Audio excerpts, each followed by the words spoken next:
चलिए शुरू करते हैं उत्तर प्रदेश की आज की ताजा 50 बड़ी खबरें, वो भी सिर्फ 10 मिनट में। लेकिन उससे पहले आप हमें कमेंट करके बताएं कि आप ये वीडियो किस शहर से देख रहे हैं। उत्तर प्रदेश सरकार ने घर खरीदने वालों को बड़ी राहत दी है। सरकार ने फ्लैट या प्लाट की रजिस्ट्री पर लगने वाली फीस और सर्कल रेट में छूट देने का फैसला किया है। इस फैसले से नए घर खरीदारों को लाखों रुपए की बचत होगी और रियल एस्टेट सेक्टर में नए निवेश की उम्मीद भी बढ़ गई है। शिक्षा विभाग ने राज्य भर के 300 से ज्यादा स्कूलों और मदरसों को नोटिस जारी किया है। इन संस्थानों की मान्यता शून्य नामांकन, मानक उल्लंघन और रिकॉर्ड की गड़बड़ियों के कारण खतरे में पड़ी है। विभाग ने चेतावनी दी है कि सुधार न करने पर मान्यता रद्द कर दी जाएगी। मौसम विभाग ने चेतावनी दी है कि उत्तर प्रदेश में अब ठंड की शुरुआत जल्दी हो सकती है। अगले कुछ दिनों में न्यूनतम तापमान में 2 से 4 डिग्री की गिरावट आएगी। पश्चिमी विक्षोभ के असर से ठंडी हवाएं चलने वाली हैं और कई जिलों में कोल्ड डे जैसी स्थिति बन सकती है। वृद्धा पेंशन के लाभार्थियों को खुशखबरी मिली है। सरकार ने जुलाई, अगस्त और सितंबर की तिमाही की राशि जारी कर दी है। ये पैसा सीधे लाभार्थियों के खातों में भेजा जाएगा ताकि बुजुर्गों को समय पर आर्थिक मदद मिल सके। सरकारी जमीनों से अवैध कब्जा हटाने के लिए प्रशासन ने एक और बड़ी कार्रवाई की है। नोटिस देने के बाद भी जमीन खाली न करने पर नगर निगम ने बुलडोजर चलाया और अवैध निर्माण गिराए। अधिकारियों ने चेतावनी दी है कि ऐसी कार्रवाई आगे भी जारी रहेगी। गोरखपुर में अब यात्रियों को आधुनिक बस यात्रा की सुविधा मिलने वाली है। यहां 128 करोड़ की लागत से नया बस स्टेशन बनाया जाएगा, जिसमें एयरपोर्ट जैसी सुविधाएं मौजूद होंगी। इसमें food court, digital ticket system और वातानुकूलित वेटिंग एरिया शामिल होंगे। मुख्यमंत्री योगी आदित्यनाथ ने कानून व्यवस्था की उच्च स्तरीय समीक्षा बैठक की। उन्होंने अधिकारियों को सख्त निर्देश दिए कि अपराधियों और उपद्रवियों के खिलाफ जीरो टॉलरेंस नीति अपनाई जाए।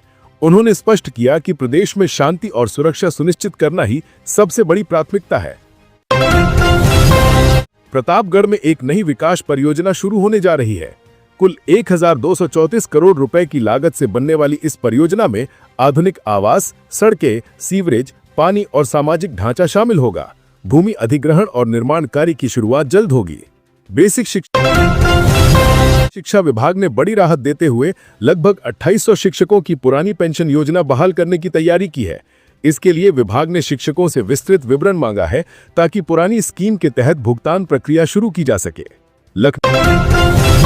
लखनऊ से एक नई वंदे भारत एक्सप्रेस ट्रेन चलने जा रही है। ये ट्रेन पश्चिम यूपी के आगरा और मेवात तक जाएगी और सुपर फास्ट गति से सफर करेगी। नई सेवा से यात्रियों को कम समय में बेहतर कनेक्टिविटी और सुविधा मिलेगी। प्रदेश में सुबह और शाम के तापमान में गिरावट शुरू हो गई है।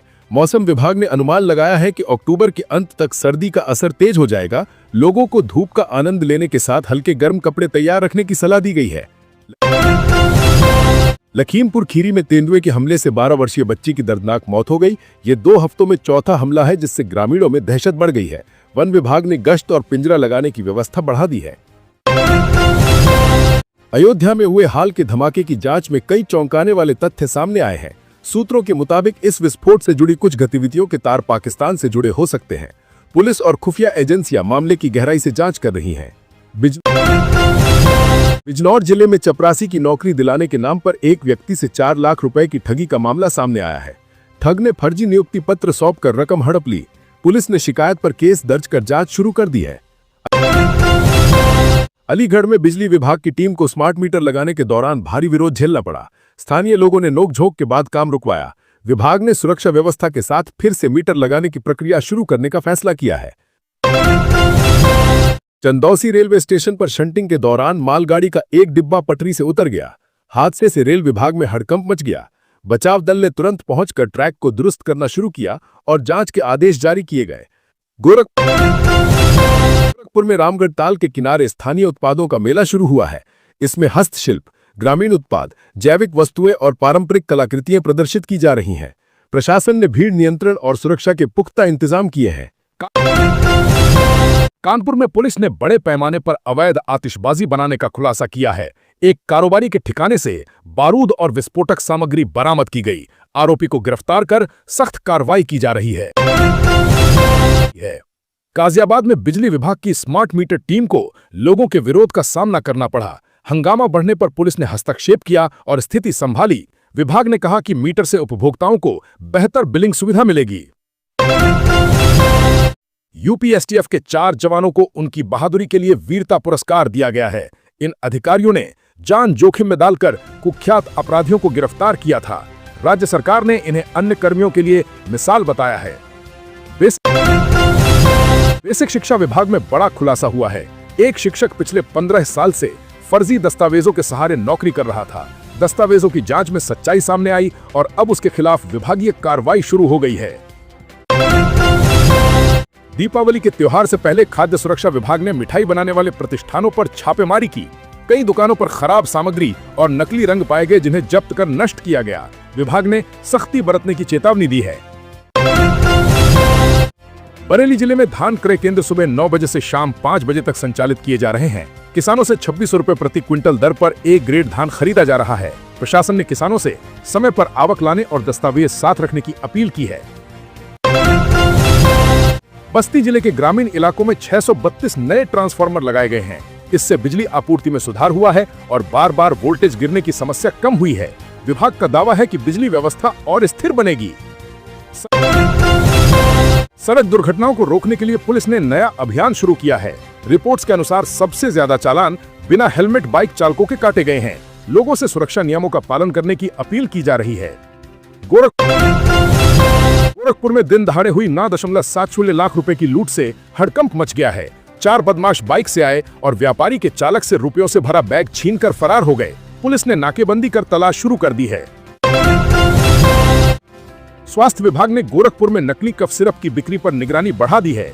10 दवा दुकानों से नमूने लेकर लैब भेजे गए हैं।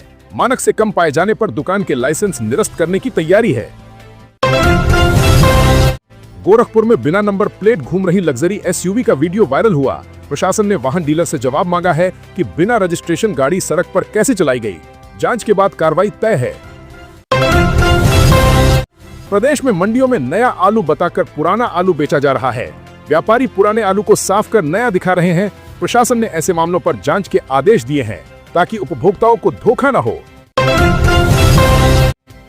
नोएडा के एक RMC प्लांट में काम करने वाले कर्मचारियों ने मैनेजर पर हमला कर दिया। विवाद इतना बढ़ा कि उसे गंभीर हालत में अस्पताल में भर्ती कराना पड़ा।